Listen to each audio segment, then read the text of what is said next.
dependent on the judiciary, or judiciary should be called dependent on the parliamentary supremacy, or whether both are watertight compartments, and whether any balancing is required to strike a balance keeping in mind the constitutional provisions. You know the particular provisions in the Constitution of India, 105, describing the privileges of the members of the parliament, the committees, the privileges of the MLAs, the restraints they are to put as to the provisions relating to not to have any discussion regarding the judges of the High Court and the Supreme Court, vis-a-vis not to discuss by the court in respect of the proceedings. This has reminded me of two recent happenings, one in Arunachal Pradesh and another in Tamil Nadu Assembly. In Arunachal Pradesh, the Speaker of the Arunachal Pradesh Assembly had disqualified 14 MLAs under the 10th schedule, exercising his judicial power. And a writ petition was filed questioning the decision of the Speaker to disqualify 14 MLAs. Likewise, in the Tamil Nadu Assembly, a very recent decision delivered on 12th of February 2016, it is reported in AIR 2016, this March issue. In that case also, 6 of the MLAs were disqualified. In fact, not disqualified, they were suspended for the remaining session. They had filed a writ petition. A very interesting question came up for consideration. They had contended that their human rights, their fundamental rights have been violated as guaranteed by Article 19 of the Constitution of India. The question arose as to the fundamental right they enjoy under the provisions of Article 105 vis-a-vis the fundamental right enjoyed by a citizen of India under Article 19, how a balance will have to be struck. So this is the topic, whether parliamentary supremacy will prevail over independence of judiciary, or independence of judiciary will strike a balance between the two, or there should be codification of the law striking a balance in respect of both these compartments. So this will have to be discussed, and now I call upon the appointed speaker, Dr. V.P. Tiwari, Associate Professor NLU, to have his say in the topic. Thank you. Thank you all. Samaji, distinguished guests and my dear student friends, I am feeling so happy to see so many young faces in front of me. Really, it is a matter of great pride for me to be here, where young youth from all parts of Northeast India are assembled, and they are mingling with each other, discussing the legal education, and I hope this will go a long way. Madam, the friend told that this is a humble beginning, but I wish to tell you that this is not a humble beginning, this is a great beginning. I am sure this beginning will yield very positive results in integrating all the law students and trying to evolve something great for the whole country. Today's topic is parliamentary supremacy and independence of judiciary. This topic will involve discussion on parliament, judiciary, supremacy and independence. Dear friends, what for all these things are being discussed? Why this topic? This topic because there is a great controversy who is powerful, more powerful, parliament or the judiciary, judicial branch of the government. What for these powers and for whom these powers? Probably we all know that the state was created to protect our autonomy. The human beings, they all always wanted to be independent, and in order to protect their liberty, they have created the state. There can be various theories of the state, but today I wish to talk about the theory which talks about the limited government, and that is the theory of Locke. Now, the most basic right granted to every human being is personal autonomy. when we were in state of nature. Every person has the power to control their own action and the right to what he makes with his own hands. Locke used the theory of the state of nature to explain how human came from being separate sovereign entities to form a government. We know that Locke told that in nature, before any government was created, man was a nation unto himself. He was not talking like Hobbes. He has a different theory. I hope my students know this. Some of you may not be knowing. I request all of you to go and read it. It's very, very interesting. You will not understand the present topic unless you read them.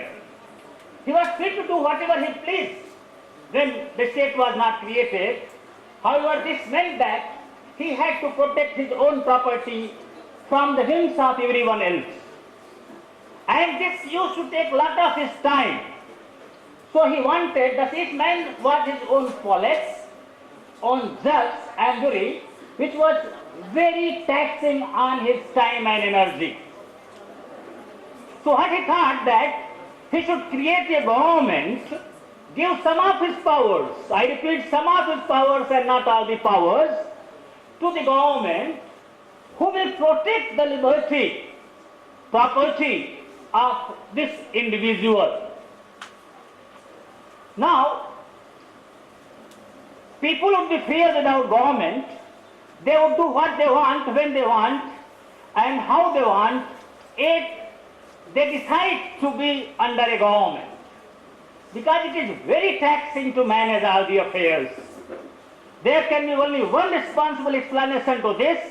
There is one hypothesis to this, that man has given a part of its freedom and sovereignty so as to have his liberty and property protected by someone in a more professional manner, you can say. Most historians would not agree to this. They may say something other. Some of them will say that strong used to rule the weak, whatever theory. But ultimately we created a government.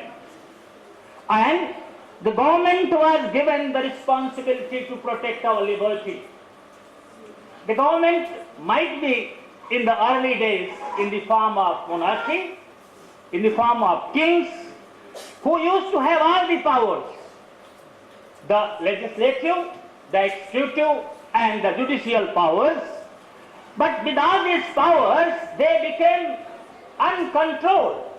And instead of trying to look after our welfare and liberty, they started, taxing us, they started penning us, they started curtailing our liberties. And hence, we wanted a better government, a different type of government, and then we got democracy. In a democratically elected manner, we thought that the parliament and the executive coming out of parliament would be very good for us. They will take care of us. And they will provide us liberty and good governance based on certain norms. But dear friends, that story is not very good.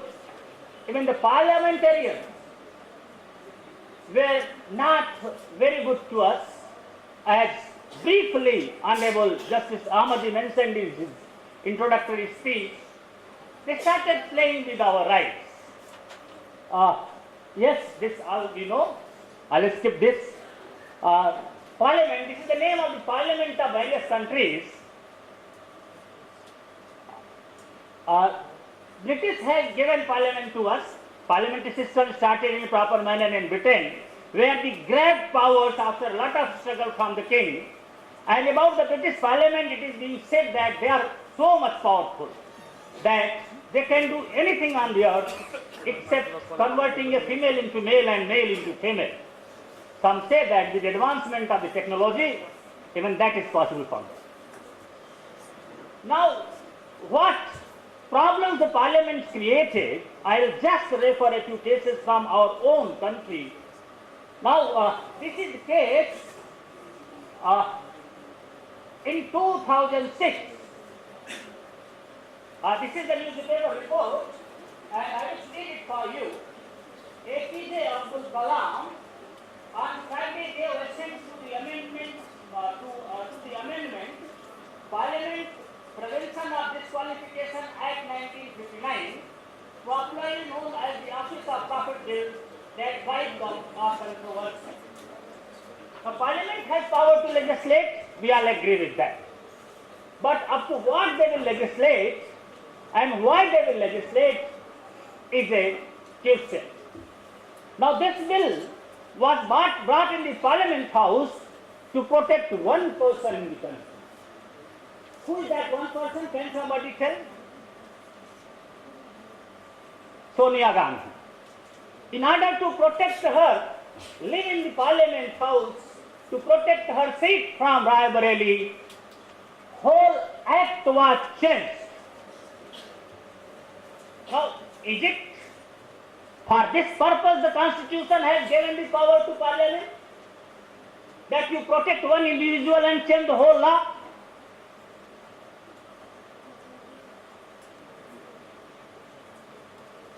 Now, I will give a second example to you, and that is really very, very interesting. The 39th Constitutional Amendment. 39th Constitutional Amendment was brought in the Constitution of India to protect the election of Mrs. Indira Gandhi. Mrs. Indira Gandhi, when she was contesting the Lok Sabha election, she used, and the word used is not going to be the correct, and with the kind permission of the chair, I wish to use the word misuse.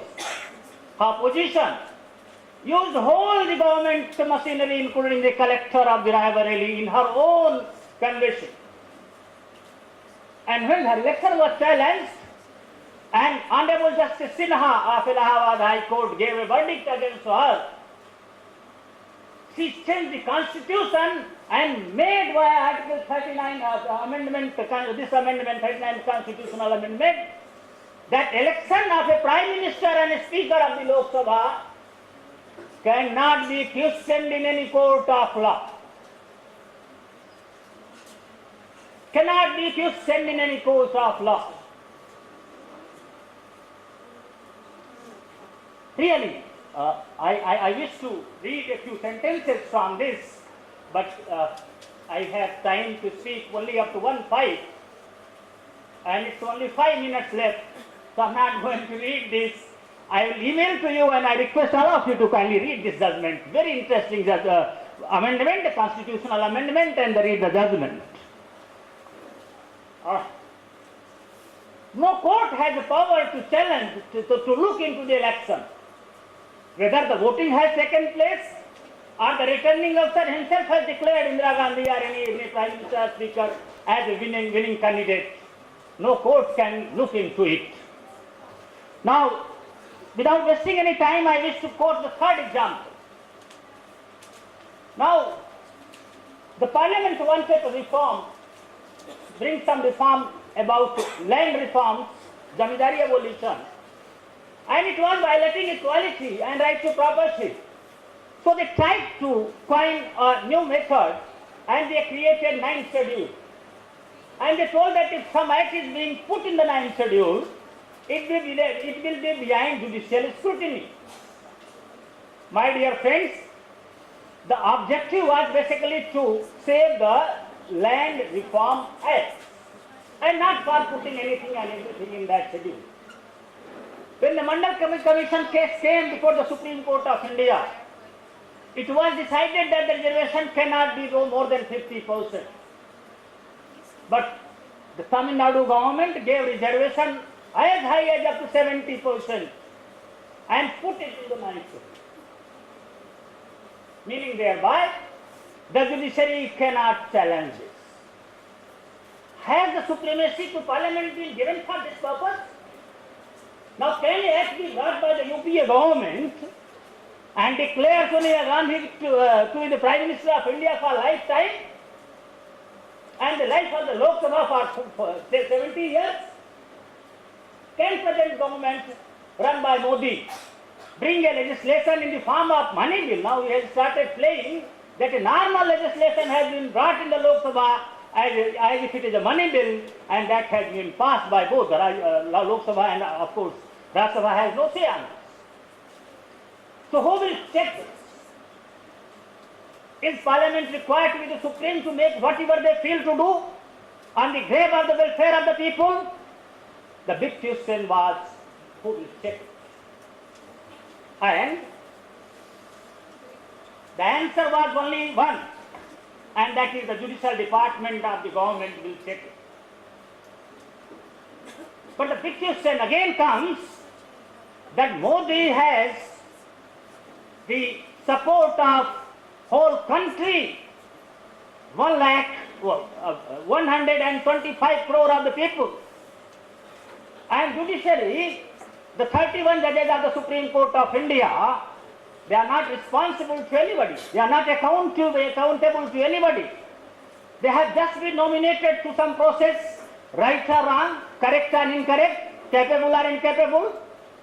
So how they can control the legislation brought by the representative of 125 crore people? Is it not going to limit the authority of the Parliament? Is it not going to go against the British Parliament theory where it was being said that British Parliament can do anything except converting a male into female and female into male? And Parliament represented the people of the country. So, who should have the last say, the Supreme Court or the Parliament? That is the debate, and it is taking a big attention of lot of people. Now, let us try to see something, whether the judiciary can see it or not. So, the first such thing which comes to our mind after reading the history is the statement of Chief Justice Coke, Edward Coke, who was the Chief Justice of Court of Common Pleas in England. He gave a very interesting judgment in 1610, where he told that if legislation is there by the Parliament, which is not just, which is not without any reason, then the judicial branch of the government will have the power to say the act to be void. The case is very interesting, and I wish to just briefly narrate. I'll take 30 seconds to narrate this case. There was a doctor who was practicing in England, and there was a legislation who prescribed certain fee, license fee to be charged from that doctor, and a portion of that fee was going to the person who has legislated, who has made this rule. Now Justice Coke said that you have made a rule that you will take the profit and you will decide the case, so you are becoming the judge, the legislator, the executive, everything. And this is against the natural law. You cannot do this. And if you happen to do this, the judiciary will definitely check it. Though in England this theory was never made applicable. Others have also commented on this, but in England this theory never came into existence because in England there is no written constitution. So whatever Parliament does becomes the supreme law of that land, and there is no superior law from where it can be compared and declared to be unconstitutional or void. So Justice Coke asserted in 1610 that judiciary has this power, but this power has never been really used in England. Even today they do not have a written constitution, and hence the legislation of that country cannot be challenged. But now there is a European Union treaty, and that has put some restriction on the autonomy of the British Parliament. But then British is deciding whether to continue in that EU or to come out of that organization. Going to USA, way back in 1803, a case was decided, and the name of the case is War Marbury versus Medicine, a very, very, very important case. Now Chief Justice Marshall very intelligently brought the power of judicial review to the Supreme Court of America. In American Constitution, the power of judicial review has not been especially mentioned in the Constitution. So he tried to tell us that there is a Constitution and there is a normal legislation. Then obviously the Constitution should be supreme and the normal legislation should be subordinate to the Constitution, because constitutions are created by special procedure and legislations are not created through that procedure. And when this normal act, legislation, comes into conflict with the Constitution, and when the question comes where the Constitution will remain or that normal legislation will remain, then obviously everybody will agree that Constitution should prevail and not this normal legislation. The beautiful words of Justice Marshall, they have given a new doctrine of judicial review to whole of the world. He had beautifully stated that it is emphatically the province and duty of the judicial department of the government to say what the law is. Those who apply the rule to particular cases must of necessity expound and interpret that rule. If two laws are conflict with each other, the court must decide on the operation of it. Now, he has brought this theory, and based on this theory, whenever the Congress exceeded its power, that act was declared to be void. But up to what extent this act is required to be kept void?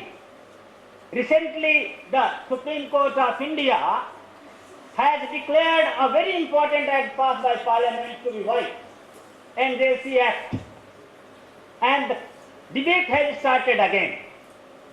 Now in this act, probably my young students must be knowing that in our country, the judges appointment to themselves. This is the only country in the whole world where judges appoint to themselves.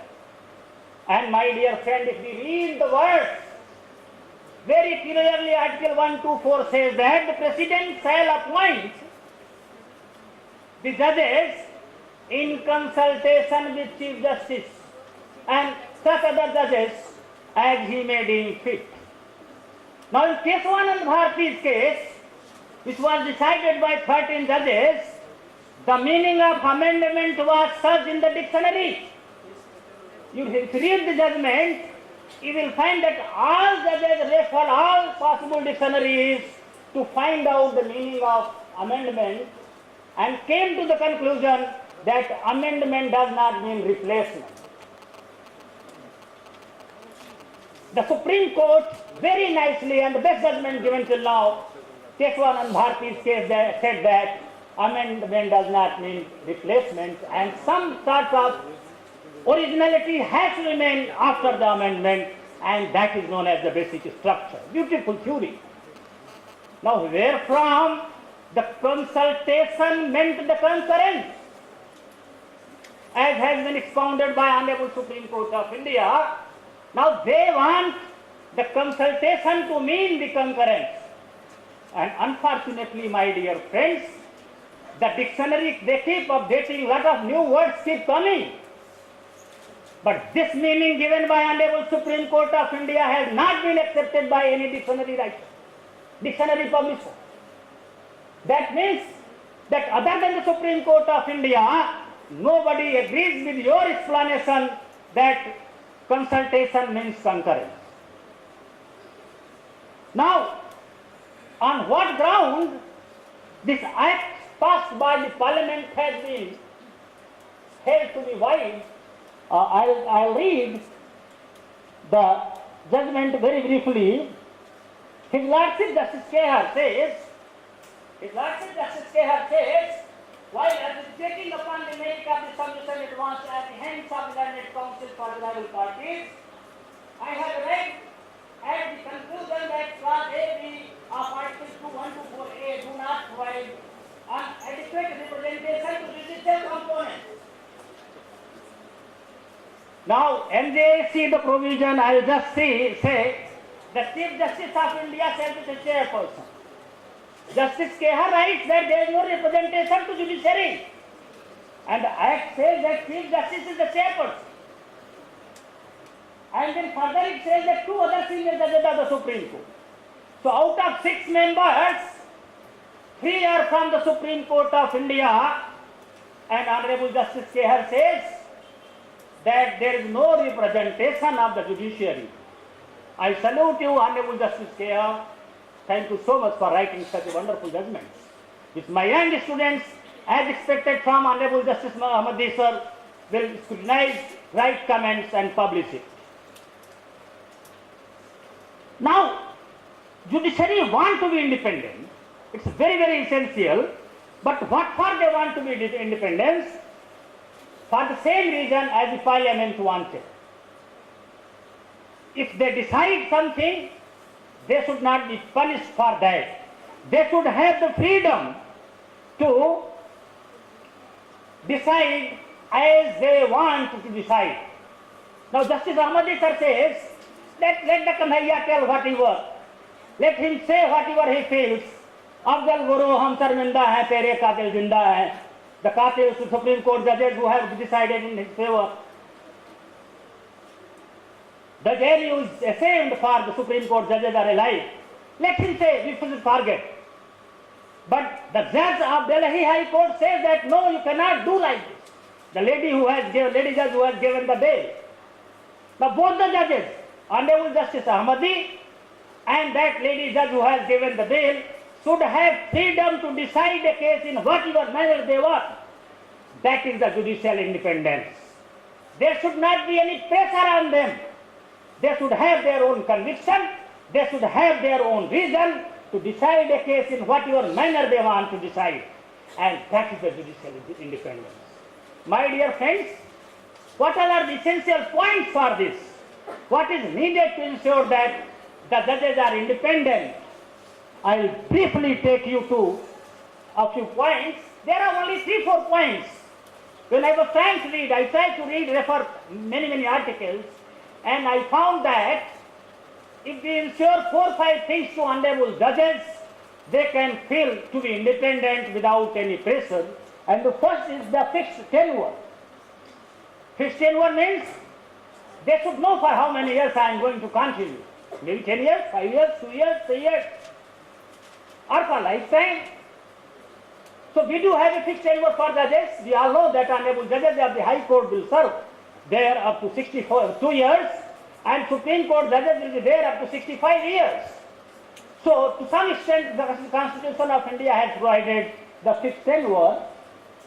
Of course, for incapacity or misconduct, proved misbehavior or incapacity, removal procedure is there given, but it has been very difficult and no judge has been able to remove till now. I saw one face right now after this last slide, and you will laugh at that the way the judgments are being written by him. But still, no judge has been found to be having misconduct or incapacity, even if they are having lot of money. Now, second is fixed and adequate compensation. Now, the compensation is fixed for them, and it cannot be removed, it cannot be made less during their lifetime. Once decided, it cannot go down. But of course, the compensation is not adequate. We all should agree. Our Honorable Chief Justice of India gets 1 lakh rupees, which is very, very poor. It's very difficult, as in one of the speeches, Honorable Justice Kadgu said that we cannot buy even a 2-bedroom flat in Noida with the salary we get in the Supreme Court of India. This was required because money is very essential, so that judges are not involved in corruption, and also they are not involved in seeing some other revenues. Probably the government of India must come forward and think about the compensation of honorable judges of the High Court and Supreme Court, and I request the government of India to reconsider even the pensionary benefit to honorable judges. Now the next is minimum qualification for the judges. My dear friend, it is very important to prescribe certain qualifications, because the government should not have freedom to appoint anybody and everybody as the judges. today itself there is an article in the Tribune published by Professor Faizan Mustafa, the Vice Chancellor of the Nalsar University of Law. And how beautifully he has coined. The Constitution of India says in the qualification column that even a jurist can be appointed, the judge of the Supreme Court of India. But in the last 70 years, India did not produce any jurist, distinguished jurist. Our Supreme Court did not find any jurist. Or should I go a little ahead and say that Supreme Court did not try to find out any jurist? So qualification, if it is prescribed, it gives some amount of guarantee and judicial independence. Unlimited civil immunity for judicial decisions. A judge should not be asked why he has decided this case in a particular manner. It is his reason, it is his conviction, and if these things are given to him, then it can be said that he is having the independence. Lot of discussion has taken place in America when judiciary was created, and the Federalists had written in their paper number 78 and 79 that this department is required to be given special protection because neither they have the sword nor the purse. In a democracy, probably we know that army comes under the executive branch of the government, so they have the power of the sword, and purse is controlled by the lower house. Lok Sabha is having all authority on the purse. Judiciary is not having anything, and hence if they are not given these powers, they will not be able to function properly. But they are required to function properly because our fundamental rights depend on them, their interpretation, our welfare, our democracy, our rule of law, our constitutionalism, everything is dependent upon them. Honorable Justice Sama has just mentioned what is happening in Arunachal Pradesh, what is happening in Tamil Nadu. We have majority and minority everywhere, outside and inside the house. Who will protect the interests of the minority if the judges are not given the power? So they must be given the power, and they must be independent to decide freely as to what the law should be. As Justice Marshall has said, that it is emphatically the province of the judicial branch of the government to decide what law is. That power should be given to all the judges. But then, my dear friend, this power should not be misused, and the word consultation should never mean the concurrence. Such interpretation should also not be there. I just want to tell you the power enjoyed by judges.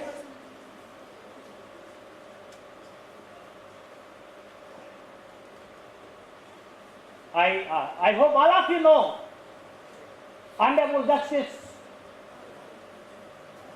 Farnan. Have you read in the newspapers? He was having some difference of opinion with Chief Justice. He was not very comfortable in Madras High Court. The Chief Justice of India transferred him from Madras to Calcutta, and then he sit in the court against his own transfer and stayed the order of the Supreme Court of India. Chief Justice of India has got no value and his order was stayed. Do we need power for this purpose? Or we do need power to protect the liberty for which the state was created? But how to make a balance? Because if power is given to Parliament to appoint the judges, the honest and integrity, the honest judges are sometimes ignored. We know what happened to Honorable Justice Khanna, H.R. Khanna, who gave a judgment against Mrs. Indira Gandhi. The first judge's transfer case was pathetic. Judges were given the appointment for extension for two months. So the government wanted the judges to be giving the decision in favor of the government, and if they do not give the judgment in their favor, the government is not going to help them. One of the problems in our country which is challenging the judicial independence is the reappointment after the tenure of the Supreme Court or High Court judge. Almost every judge wants to be appointed in some commission or somewhere. And my dear friend, I was pained when this just retiring Chief Justice became the governor of one of these states. How the citizens can expect a judge? He might have done it, but the Supreme Court himself has said that justice should not only be done, but it should look as if the justice has been done. And at least to one citizen in this country, that is me, it doesn't look as if the justice has been done. If you assume the governorship just next day to your retirement. So I think the solution should be that judges should be appointed for life. They should be paid huge compensation so that they do not have any need of going here and there. That will ensure the independence of the judiciary, and they will be able to protect the constitution and the fundamental right of the people of this country, and liberty can be ensured. Not that they should have the power to appoint to themselves. This power, I think, has been wrongly taken, and they should not misuse the power of declaring any of the act of the parliament void unless it really hampers the basic structure of the Constitution of India and liberty of the people of this country. That is my personal view. You may agree, you may not agree, kindly forgive me. But my dear friends, it is very important that governments are created for protecting our liberty and good governance. If the government is not doing this work, the judiciary will have to come in, and our Indian judiciary has done a great work, and I salute the Indian judiciary for having protected our rights in a very nice manner. The decisions on Article 21, the decision on environment, the decision on implementing the international treaty directly, even without a domestic legislation in the form of Visakhapatnam versus state of Rajasthan. They are the great decisions. The decision given in Maneka Gandhi, and that was possible only because our judiciary was independent. But we should remember that Article 51 of the Constitution of India says that judiciary should be separated from executive, not from the legislature. If the judiciary keeps telling that everything is basic structure, then it will be difficult for Parliament to legislate, which has not only the power but the duty to legislate in the interest of the country and for the betterment of the country. Thank you so much. Thank you so much for being present. And I request all of you to kindly read it in detail. This is a really very interesting topic. Thank you, sir. Thank you so much.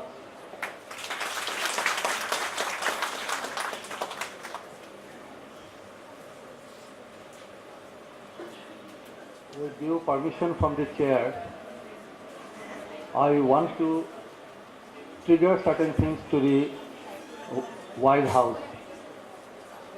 Very pertinent points that are coming into my mind that might be discussed in the House. Of course, there is a time constraint, but I suppose this might be a very important issue. It is coming to my mind, that's why I am just making it wide open to the House for discussion, for answer, or for any purpose that may be considered by the wise members of the House.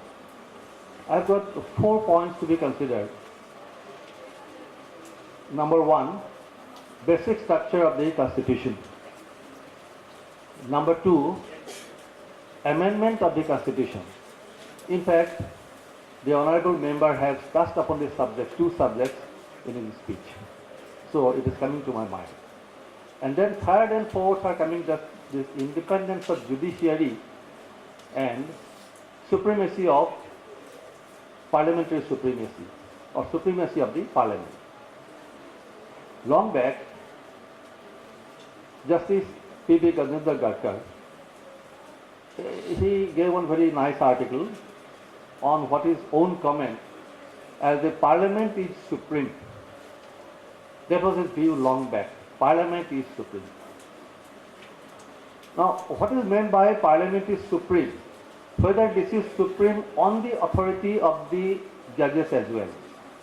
If it is, then definitely there is a stumbling block on the part of the independence of judiciary.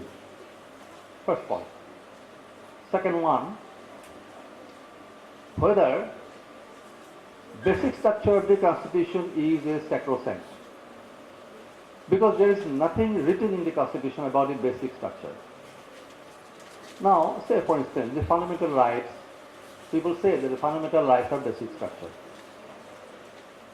And among all those, the property right was there, which has been cut away. That means property right was not a basic structure in the Constitution. And there was no protest against this one. Now, if that is not, then whether others are also not to be protected as basic structure, or Article 21, 14, 19 are basic structures, then some of the articles are not. Article 32 is a basic structure, and some of the articles are not. It's very difficult to answer. Therefore, whether the basic structure theory is actually absolute or relative, to my mind, till now, it is a very fluid stage, and till now I suppose that this is very much relative, not an absolute criteria. So whether we should have certain things as a codified law or codification on the subject of basic structure of the Constitution. That is a very important point to be discussed, or rather pondered over. Third point, in this amendment of the Constitution. Now, whether frequent amendment of the Constitution, it is eroding the independence of judiciary. This is another point to be considered. Because, just let us give one example, very small example of course. Article 15 of the Constitution of India, Article 16 of the Constitution of India. Let us take, for example, two articles only. Out of these two articles, we find that 15.3, then 4, then 4a, then 5. Accordingly, 16 also. The Supreme Court, the Apex Court of India, has given certain judgment, say on Article 15 or Article 16. Perhaps it was not considered to be good for the policy makers, and accordingly, policy makers are incidentally the parliamentarians. So, immediately they devised certain legislation by which the judgment was nullified and a new article was inserted. Again, when the judiciary was giving certain observation, say this under 30, maybe under 32 or may not be, but then they have given certain observations on the article. Then again the Parliament has given certain other legislations cutting across the latest judgments by the Apex Court.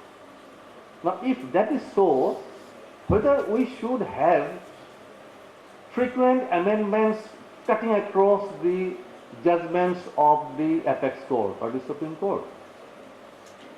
If it is yes, then there is perhaps some type of independence of judiciary. If not, then whether the Parliament can behave like a constituent assembly so as to curtail the independence of judiciary. So these are the very important points of consideration, because now the tussle is always going on, whichever is supreme. Whether the independence of judiciary in fact is independent, or the Parliament is really supreme.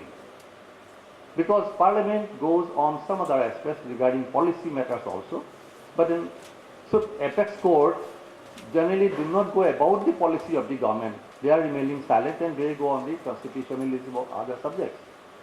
And that is another point. So therefore, these are the points at present. Without going deeply into the problem of Constituent Assembly, again I tell you, the Constituent Assembly is a different one, I suppose, than the General Parliament. One aspect is there. We do not have complete separation of all this judiciary, executive and legislative, unlike the USA. Because in India, what happens, we have got judiciary. But in Parliament, are there actually bifurcation of the two things? executive and judiciary. Same are the members.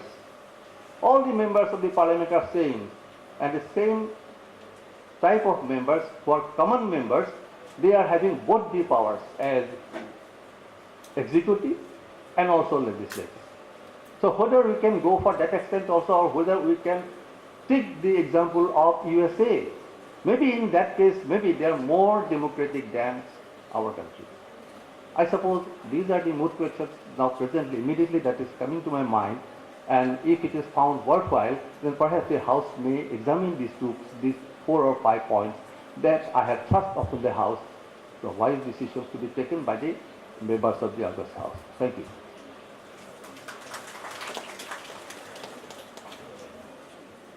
Honorable members present, they may have their say in the matter, in respect of the matter. Certain points have been highlighted by Dr. A.K. Sinha. As enumerated, those points are basic structure of the Constitution, amendment of the Constitution, independence of judiciary, supremacy of Parliament. He has touched upon the provisions of Article 14, 19, 21, their applicability, whether any codification is required. In fact, when I was given to understand that the topic will be supremacy of the Parliament and the independence of judiciary, I myself was thinking as to whether the codification of the parliamentary privileges is a necessity or not. In fact, endeavors were made to codify the law relating to parliamentary privilege, but for this or that reason, that has not been able to be achieved. One view is that if the parliamentary privilege enjoined in the Constitution of India is codified, then that may again be challenged before the judiciary, and there will be a tussle between the two. So whether without codifying the law, whether in the balancing factor, wherein the balancing can be made between the two, to make both of them independent, respecting each other, so as to achieve the goal that was sought to be achieved by the constitution makers. Now I will call upon the participants present here to have their say in respect of the matter.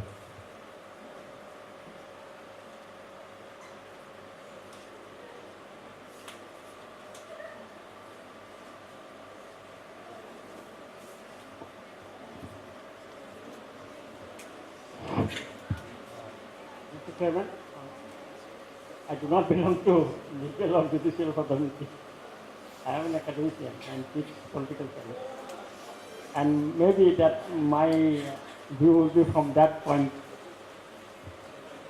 One thing is sure that these two institutions are supposed to be complementary in any political system. And our experience of working of our constitution so far, there are substance and hitches, but I don't think there are any serious conflict between the two institutions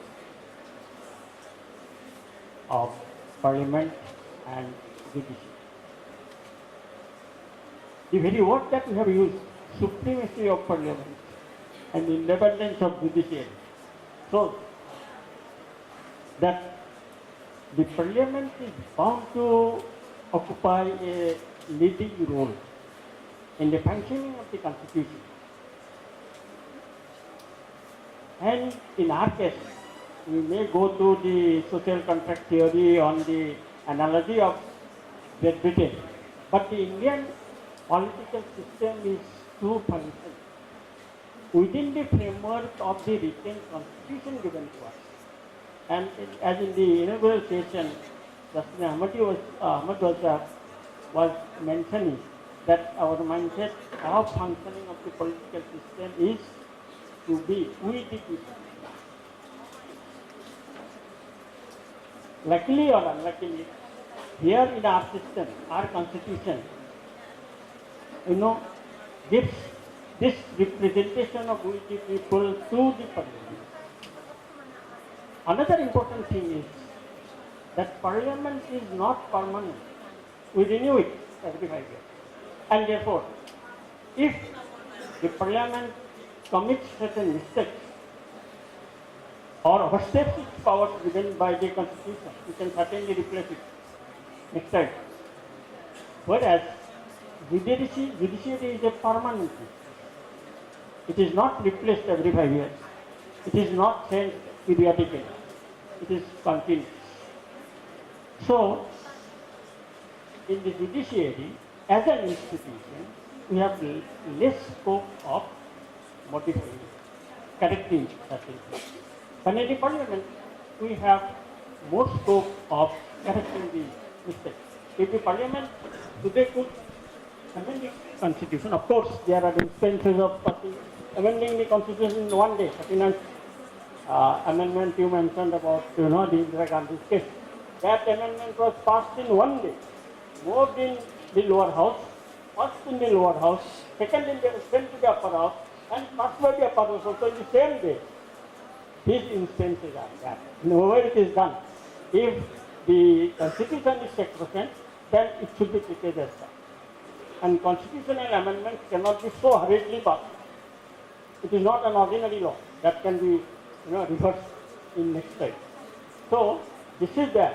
Such things are there, and there are also certain cases between the judiciary and and I have very carefully observed.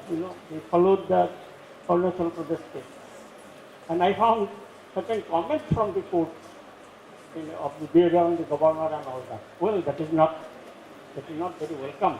The court is not supposed to welcome. It is supposed to apply the law. In political science, we call it, rule making, rule application.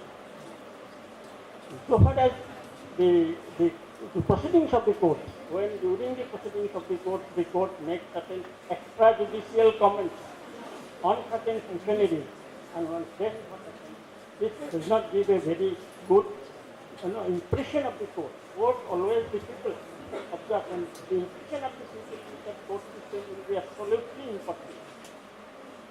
We are supposed to apply the law, whatever is already existing, and not comment on some other functionaries who have applied it or used it in a different way. If it is wrongly used, that should be qualified. So, in our view, that we should not go with a mindset of parliament versus judiciary, but that the parliament and judiciary, they are complementary to each other, and they are supposed to function together. And whatever the parliament is doing so far, that can be pointed out. We have found that in spite of all these instances of amending the constitution here and there, also fundamental rights being present or not, or the entire structure of the constitution as such is sufficient or not, all these things can be considered in the parliament itself. Judiciary can advise. Then again, insofar as the structure of the constitution is concerned and the Constituent Assembly functioning as the parliament functioning as a constituent assembly, well, our constitution has given maximum power to the parliament to change the constitution. That is how they could do it in one day. They have not overstepped the provisions given within the constitution. They have remained within the provisions of the constitution and still change the constitution, or rather amended the constitution. They could do it, remaining within the framework of the constitution. So, the makers of our constitution itself, they gave more powers to parliament. Supremacy of the parliament is there because of this thing, that we can change it. That we can change the parliament itself, we can change whatever they have done again in the next time. This is one opportunity there in the institution of parliament. But that opportunity is not available in the judiciary. And then judiciary function is more appreciated by the people as such. When the delivery is justice delivery, we expect that the justice delivery should be more effective, not merely the basic structures and things like that. So, to my mind, as a person outside both the parliament and the judiciary, that I think that mindset of success, parliament versus certain, and the judiciary should not be there. And we could possibly can approach that way. The two institutions should be complementary to each other, so that the entire political system is effective. Another thing is about the sort of constitution. Well, we have seen once the constitution making, the parliament making, a basic change to a great extent in 42nd Amendment. And that also could be carried out without any risk. And we are sure that if further changes are needed, there can be a greater debate in the floor of the House and the country as a whole rather than deal with. Thank you. Thank you very much, Talukdar.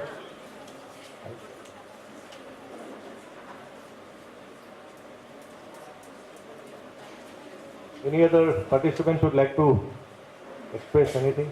Yes?